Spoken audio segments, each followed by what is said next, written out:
And we say good morning to Andrew Filliponi, good friend from 93.7 The Fan in Pittsburgh. I'm usually on with him every Wednesday afternoon. We have called on his services now twice this season to talk Steelers and whatever else comes up. Good morning. Did you know that Mason Rudolph was supposedly like a class clown, a troll in a good way? I really didn't. Mason Rudolph gives, and I say this respectfully towards him because I do like Mason Rudolph. He gives some of the worst press conferences I've ever heard from a quarterback, in that it's not your typical cliches, banal platitudes, things like that. He just oftentimes seems very uncomfortable when he's in front of a microphone and cameras. And Mike, when you do what we do, and even though the radio medium has exploded into a lot of video and everything else, like, I still will edit people and listen back.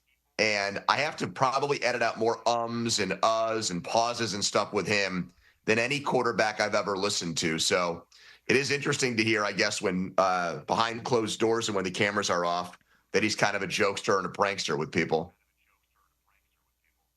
I know yesterday when I was on with you and your partner, Chris Muller, we were trying to connect the dots on whether or not Aaron Rodgers is going to play this weekend based on the fact that he was available and spoke to reporters. But so did Mason Rudolph. And what does that really mean? I don't think anyone knows at this point what's going to happen this weekend. But I sure feel like, number one, Aaron Rodgers is going to do everything in his power to play. And number two, if he doesn't play, given his clear desire to go back to Soldier Field and play. I mean, Mike Tomlin tried to downplay it, but it's obvious based on what Aaron Rodgers said yesterday. He wants to play at Soldier Field. If he isn't able to play in that game, that tells me this is not an insignificant injury, and he may be out a lot longer than 1 week. I would agree with that. We saw Josh Allen play his entire MVP season last year with a broken wrist on his non-throwing hand, and I don't think he showed up on the injury report until late in the season. It was a complete non-issue for them. My understanding is that Rodgers is going to try to practice today in some capacity. It probably won't be full. It'll be a lot of stuff on the side where he's just maybe experimenting with whatever bandage or wrap or brace they put on that throwing hand. So that's ahead of the schedule that Mike Tomlin presented on Tuesday, when he basically made it sound like Rodgers would just take mental reps at practice Wednesday and Thursday and just do a little bit on Friday and determine then whether or not he was going to play in the game Sunday or not. But I really believe that Aaron Rodgers still views this season as his final go-around, his swan song in the NFL, and he's going to be damned if he loses out on the opportunity to play against the team that he's tortured for 20 years. Mike, I think what could happen, and this is not an ideal circumstance or an ideal scenario, is Rodgers starts the game, and then if ball security is an issue, if he seems awkward out there, or, things just don't seem right, and he's making faces and he's grabbing at it and it's affecting his play, I think we could see him benched midstream. But I really believe they're going to give him every opportunity to play and go on Sunday. And if I had to bet right now, I would say he's out there at 1 o'clock Sunday in Chicago. Yeah, Tomlin made it clear on Thursday there's three factors. Number one, can they properly support, brace, protect the wrist? Number two, pain tolerance. Number three, overall functionality. How is he going to play? And that's important because Mason Rudolph right now, dare I say, the gap, when you look at the way Aaron Rodgers is running the offense, is there really much of a difference between Rodgers and Rudolph at this point? Rudolph's numbers were actually better in the second half than Rodgers were in the first half. I tell my listeners here in Pittsburgh that Mason Rudolph is our version, and a very poor man's version, of what Eagles fans or what the Eagles organization thinks of Nick Foles, where for whatever reason Nick Foles is great with the Eagles and bad everywhere else.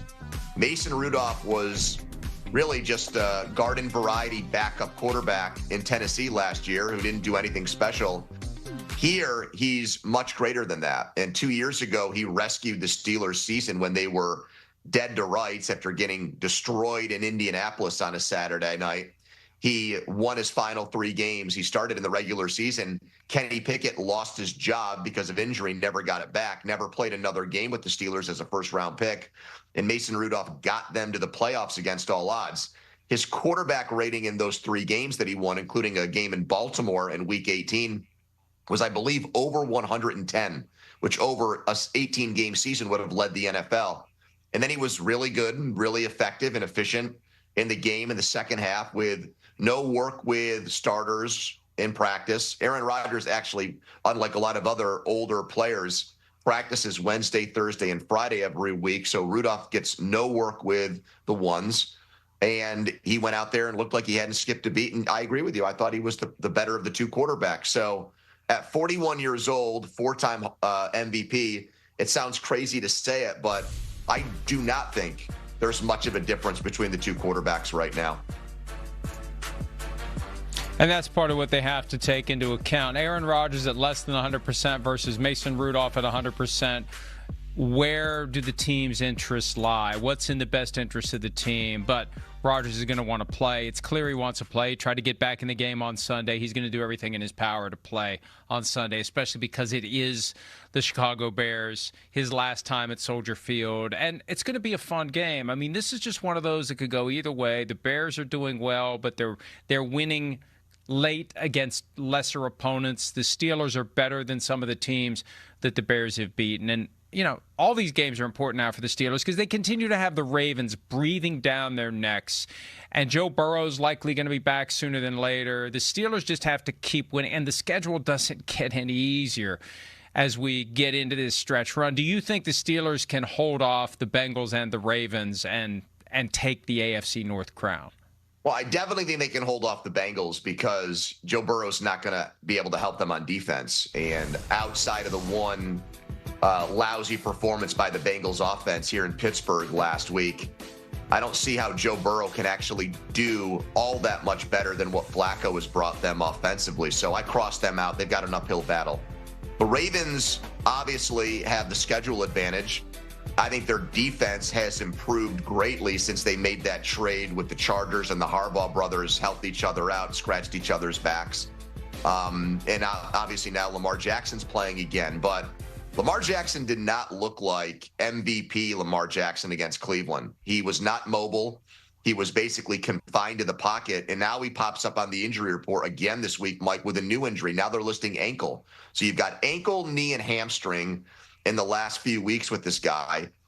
They'll beat the Jets, but I do think if he's, say, 60%, 70%, that makes me think the Steelers have a better chance of fending off and holding off the Ravens.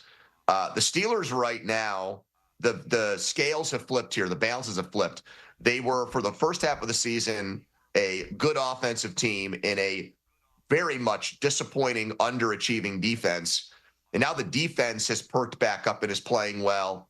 And the offense looks like a mediocre, below average unit. They can't seem to get both to play well at the same time. And that's obviously going to be very, very important and vital to this team if they're going to win 10, 11 games and keep the Ravens in second place. Hi, it's Mike Florio. Thanks for watching PFT on YouTube. Hit subscribe for the latest news and analysis from Pro Football Talk.